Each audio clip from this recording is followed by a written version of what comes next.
amigos! É com muita alegria que estamos com você mais uma vez aqui no nosso quadro Conta Aí, para dividirmos muitos conhecimentos e usufruirmos de muitos momentos com profissionais de sucesso e seus projetos inspiradores. Hoje nós temos aqui o professor José Pinheiro. Ele é formado em Engenharia Elétrica e com especialização em Engenharia da Produção pela Universidade Federal do Amazonas. Ele se desenvolveu nos cursos de mestrado e doutorado em Ciência da Computação pela Universidade Federal de Minas Gerais. Atuou em várias empresas aqui do nosso parque industrial e na área acadêmica foi coordenador dos cursos superiores de Tecnologia e Sistemas de Telecomunicações e Tecnologia em Materiais, Processos e Componentes Eletrônicos pelo IFAM. Hoje ele é professor pesquisador do IFAM também e professor do mestrado na mesma instituição. Na área de pesquisa, ele participa de grupos voltados à área da ciência da computação e automação, com particular interesse em visão computacional, robótica e sistemas embarcados, e na área de ensino, com particular interesse em ferramentas modernas de ensino, como a aprendizagem baseada em projetos. Atualmente, ele está concluindo seu estágio pós-doutoral em Educação Profissional na Tampere University of Applied Science, na Finlândia.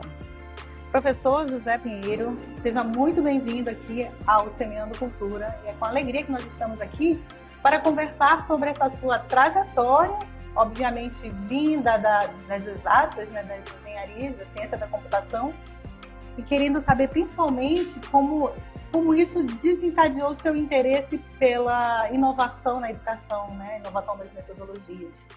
Obrigado, Adriana, pelo convite, né? É um prazer estar aqui, Semeando Cultura.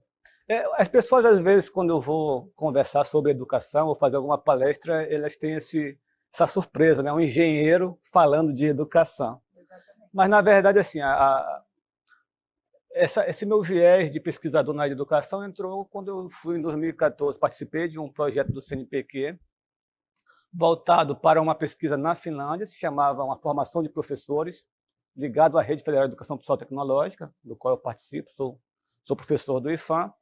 E quando eu estive lá, fiquei lá 5 meses na Finlândia, eu literalmente me apaixonei pela maneira como eles conduzem a educação e percebi o quanto nós precisamos melhorar os nossos processos, nossas metodologias, para inovar um pouco na educação no nosso país. E eu tenho trazido de lá para cá, né, além da minha atuação na área de pesquisa da engenharia, uma atuação muito forte na área de pesquisa de educação profissional, onde eu atuo hoje como professor do mestrado em Educação Profissional Tecnológica do IFAM, orientando alunos nessa temática. E, mais recentemente, voltei para a Finlândia para fazer o meu pós-doutorado, voltei a Manaus recentemente, né? Saí do frio para esse lindo calor que eu adoro a minha cidade. E estamos concluindo esse mês o pós-doutorado e espero poder aqui compartilhar com vocês um pouco do que eu aprendi por lá e quero trazer aqui para a minha região. Tem um projeto seu que foi o La Passion, que eu gostaria de saber se foi o projeto inicial de toda essa sua pesquisa, né? Porque também nós gerou uma obra. Sim. E hoje nós temos uma outra obra voltada para projetos interdisciplinares. Então, eu gostaria de falar sobre esse projeto basilar, né? Que foi basilar, o projeto La Passion. O projeto La Passion, ele veio um pouco depois desse meu período que eu estive em 2014, e aí já iniciei minhas pesquisas nessa área, particularmente no próprio Instituto Federal, e até aí, em função de estar atuando na área, a gente foi convidado, o Amazonas, junto com mais outros 4 estados do país, a atuar num projeto que é internacional. Então, o La Passion é um acrônimo, né, em inglês significa Latin American Practices to a Innovation Oriented Network, práticas inovadoras para se trabalhar em rede, e desenvolver as habilidades interpessoais, ou soft skills, como se usa o termo internacional. Portugal é o coordenador e envolve a Finlândia, envolve a Espanha, Uruguai e no Brasil, as 5 regiões, e no Amazonas eu sou o coordenador do projeto. Nós recebemos alunos de fora do Brasil, que vieram para cá, estiveram aqui durante 10 semanas. Atuamos com a pedagogia de projetos, eu quero falar um pouco sobre isso, né, que é justamente mudar a intencionalidade da formação, que hoje ainda é muito centrada no professor no nosso país, para que ela passe a ser centrada no aluno, que o aluno comece a desenvolver autonomia e responsabilidade pela sua própria formação. Então, o projeto La Passione trouxe esse viés metodológico e o que é mais legal, eles desenvolveram projetos reais, né, com empresas aqui do Polo Industrial de Manaus, participou a Caloi, participou a Transiris, a Samsung, participou a Fundação Brasileira Sustentável, a nossa Secretaria de Meio Ambiente, com desafios para que esses alunos pudessem desenvolver soluções de desenvolverem nas 10 semanas e aprendendo em metodologias novas, vamos dizer assim, e o livro ele traz, na verdade, como foi feito esse projeto e como se pode utilizar essa pedagogia de projetos, utilizando aprendizagem baseada em projetos, utilizando uma metodologia de inovação chamada Design Thinking, e o resultado foi fantástico. Os alunos ficavam extasiados, né? Muito motivados para desenvolver os seus trabalhos. Esses alunos, qual era a área deles? Eles já eram professores ou eram outros profissionais? Não, todos os alunos de graduação de diversas áreas. Então, isso é a coisa mais interessante. Você tinha equipes que eram literalmente multidisciplinares. Então, você tinha um tema de um projeto que envolvia, por exemplo, informática. O grupo que atuou com o trabalho da Fundação Amazônia Sustentável, por exemplo, desenvolveu um aplicativo para celular para desenvolver a questão de formação numa reserva de desenvolvimento sustentável. Mas tinha aluno de informática, tinha aluno de medicina, tinha aluno de engenharia, tinha aluno de artes. Quer dizer, as equipes multidisciplinares atuaram juntos, e aí atuar em colaboração é uma das bases para você ter e desenvolver uma metodologia ativa de ensino, e tiveram como resultado um produto, mas o principal foi a sua formação, quer dizer, o desenvolvimento do aluno entre o primeiro dia, na primeira semana, até o último dia da 10ª semana, eles tiveram um crescimento enorme. Você falou em desenvolver autonomia, né? Essa questão, esse novo olhar para a educação, para a aprendizagem, ela envolve esse trabalho colaborativo e nós percebemos por esse projeto essa questão das diferenças como é importante também. Eu gostaria de saber, assim, de conversar com você a respeito dessa nossa realidade hoje em relação à aprendizagem. Né? Pois bem, Adriana, eu diria para você que isso não é tão novo assim. John Dewey, em 1930, começou a colocar as primeiras teorias sobre a questão do que se hoje chama de pensamento escola novista, né? Ou que deu origem às metodologias ativas, depois que o Petrock começou a colocar isso na prática, para fazer de fato, que é uma inversão, né, de colocar o aluno como centro da aprendizagem. Que o aluno comece a ir em busca do conhecimento e o professor atue para facilitar essa busca do conhecimento. Mas o que a gente vê hoje na nossa sala de aula, de maneira geral, felizmente nós temos boas práticas, mas, no geral, o professor tende a ensinar como aprendeu. Então, ainda é um ensino na lousa, às vezes com PowerPoint, mas é um ensino conteudista, o aluno como passivo e o professor detentor do conhecimento. E aí uma coisa que eu sempre falo nas minhas palestras é o seguinte: se você pensar num celular, pense num celular há 30 anos atrás, tinha celular? Tinha, acho que já começou há 30 anos atrás. E hoje, veja o quanto evoluiu. Pense num carro há 50 anos atrás e um carro hoje, veja o quanto evoluiu. Agora, se você tirar uma fotografia de uma sala de aula há 50 anos atrás e for numa das nossas escolas aqui no bairro nosso, se tirar uma fotografia, você vai ver pouca mudança. Exatamente. A disposição das cadeiras é a mesma, é o professor na frente da sala de aula, com o giz ou com o pincel, mudou talvez o pincel. Alguns professores que tenham disponibilidade de recursos na escola, que tenham um pouco de formação para isso, usam um PowerPoint, usam uma interação, mas ainda é, de maneira geral, algo que teve pouca inovação. Certamente. O CMEA é uma pérola, porque o CMEA usa aqui a inovação para poder chegar com a educação nos lugares mais distantes do nosso estado, né?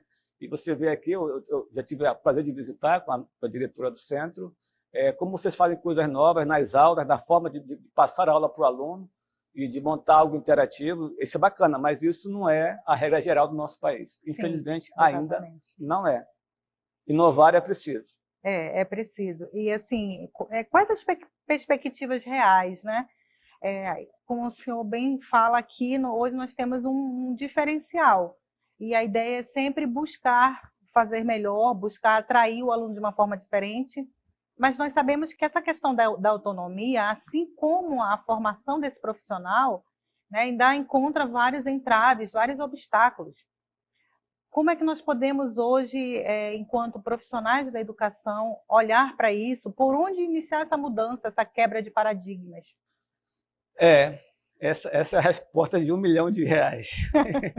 Mas eu diria assim, talvez pegando um pouco o exemplo dos finlandeses, que hoje têm uma educação que é referência no mundo, eles começaram dos primeiros anos basilares e foram mudando isso até chegar, né, no ensino médio e chegar depois na graduação. Então, na minha opinião, nós temos 3 questões que são fundamentais. Uma é estrutural, precisa ter uma escola com os equipamentos, com a estrutura necessária e suficiente para que o professor possa desenvolver bem a sua aula. Outra é relativa à questão mais pedagógica, os currículos, as metodologias que são utilizadas, né? E a outra, que eu acho que é talvez, na minha opinião, mais fundamental, é o professor em si.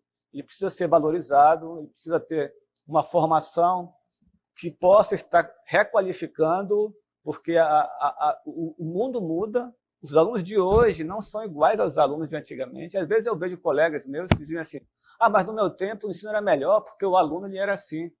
Pois é, mas o seu tempo foi lá atrás, né? Hoje o aluno é diferente, hoje o aluno tem informação na palma da mão num celular. Então, se eu vou caminhar para uma aula conteudista, eu vou competir com o Google, é difícil a competição. Com certeza. Eu tenho que ensinar o aluno a pensar em como usar aquelas informações que ele tem muito fácil na palma da mão. E aí eu tenho que investir na formação do docente para que ele também perceba a importância de ele inovar nas suas aulas e caminhar para uma educação, uma formação, uma aprendizagem onde o aluno tenha mais autonomia para desenvolver a sua formação. Não é fácil. Começar isso agora para um aluno que já vem há anos tendo uma atuação passiva em sala de aula é um desafio, mas a gente precisa começar. Né? A gente precisa começar porque a educação ela é transformadora. E como diria Paulo Freire, né? A educação ela não transforma o mundo, ela transforma as pessoas. As pessoas transformam o mundo. Exatamente. Então vamos começar a tentar trabalhar para transformar os nossos alunos.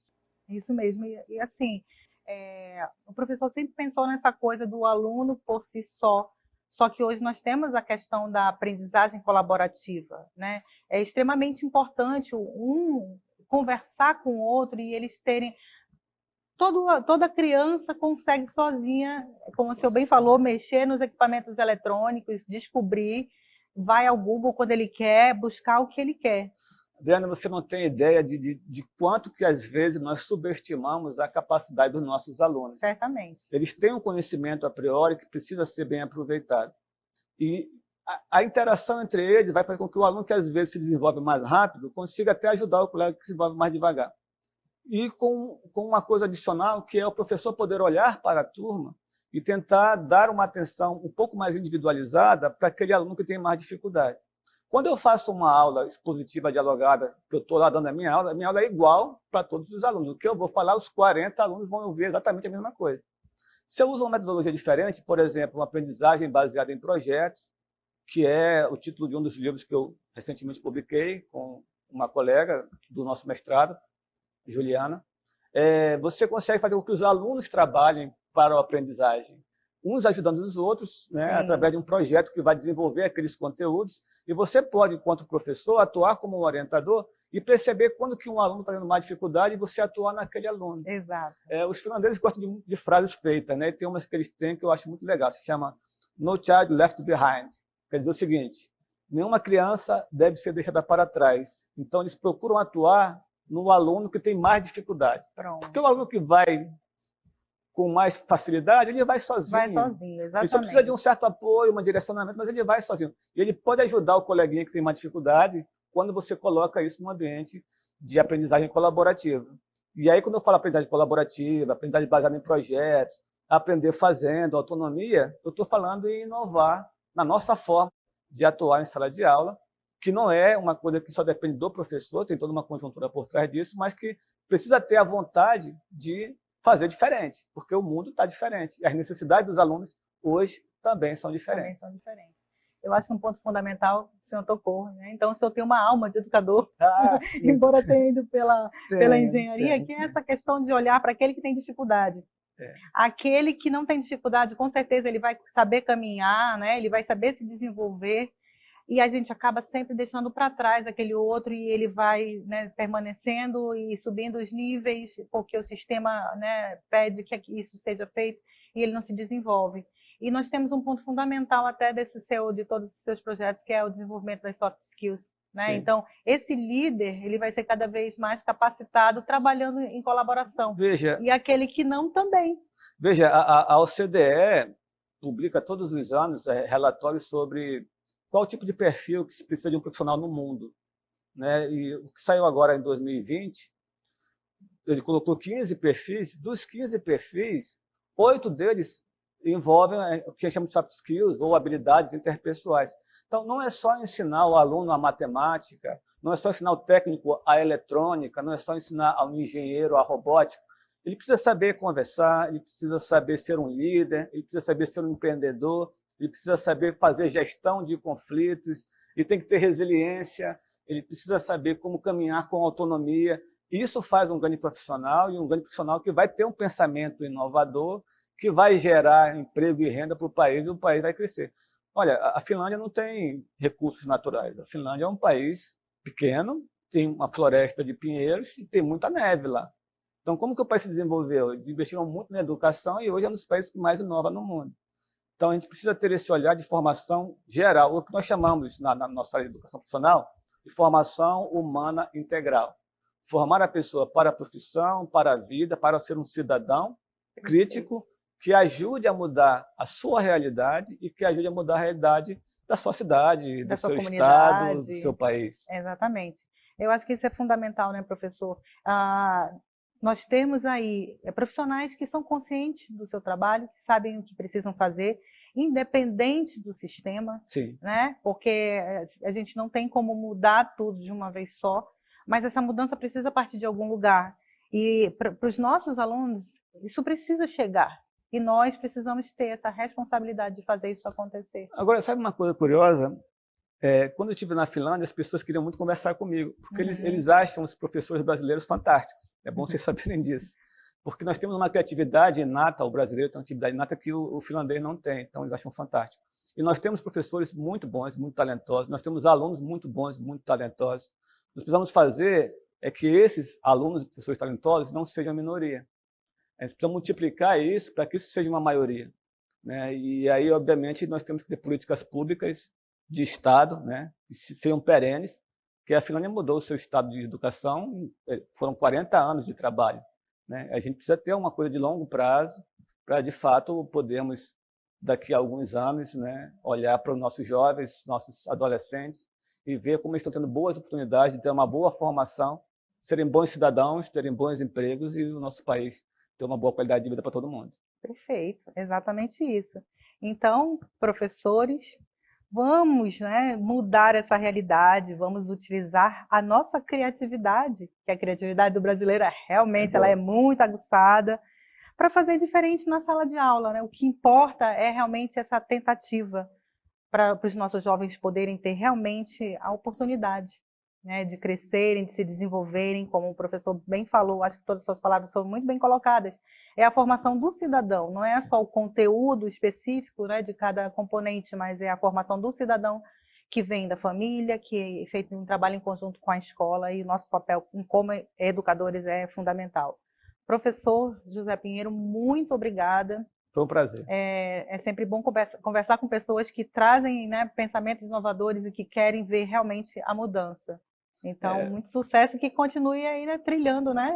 Muitas Agora, sementes. no início do mês, eu vou estar participando de um evento aqui do CMA, a gente vai estar fazendo uma pequena fala um pouco sobre essa questão da educação inovadora e a transformação que ela pode proporcionar. Porque eu acho que o legal do educador é isso, né? É você encontrar, e às vezes eu encontro, né? Encontrar um aluno quando vai visitar uma fábrica, quando vai visitar uma instituição, e levantar e lembrar de você. Professor, lembra de mim, eu fui seu aluno. E você vê que você inspirou uma pessoa a ter a chance e a oportunidade de mudar e de melhorar a sua vida. Isso, para mim, é fantástico e eu desejo isso para todos nós. Pronto, é exatamente isso.